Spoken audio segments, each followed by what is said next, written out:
السلام عليكم ورحمة الله وبركاته. أنا في هذا الفيديو استخدمت عجينة لي سابلي، راح تلقاو الوصفة في الرابط العلوي. قسمت العجينة إلى قسمين، قسم أضفت له عصير الشمندر، هذه كانت أول تجربة لي، حبيت اللون العجينة بملون أحمر طبيعي.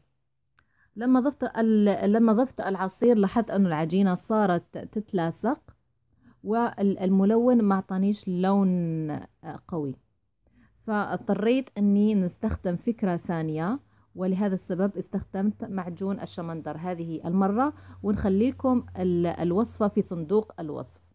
فهذا أعطاني لون أحمر جميل، فعجينة لونتها بالأحمر والنصف الآخر تركتها كما هي، ثم ضعت الواحدة فوق الأخرى وقمت بطيها، عملت منها رولو، قمت بطيها بهذا الشكل بالاستعانة بالبلاستيك، هذا ضروري جدا.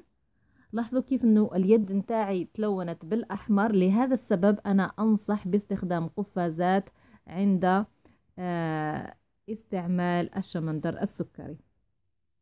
يعني مثل ما قلت سابقا، انا حبيت ملون طبيعي يحضر في البيت، ما حبيتش فكرة الملونات الاصطناعية.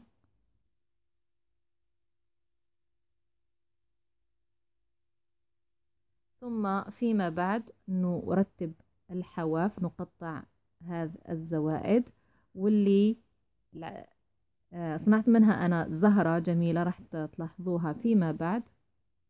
العجينة كانت شوية طرية، هاي لك الزهرة. بينما هذا العجينة أنا حطيتها في البداية، حطيتها في الثلاجة، لكن أنا أنصح أنكم تحطوها في المجمد بدل من الثلاجة. ثم قمت بتقطيعها بهذا الشكل، ولازم انه نرتبوا الحواف.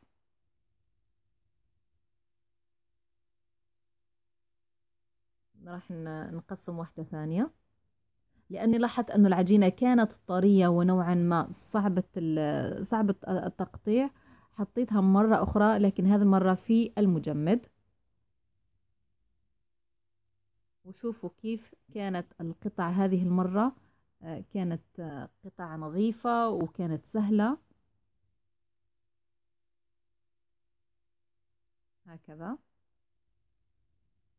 أنا هذه العجينة ضفت لها الخميرة الكيماوية،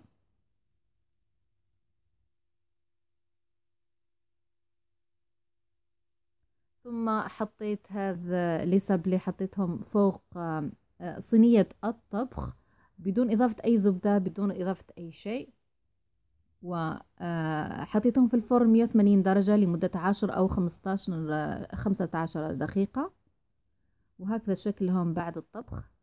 مثل ما قلت ضفت لهم الخميرة الكيماوية، كان شكلهم رائع وجميل جدا. إن شاء الله تكون عجبتكم وصفة اليوم. رجاء تعملوا لي لايك والاشتراك. السلام عليكم ورحمة الله.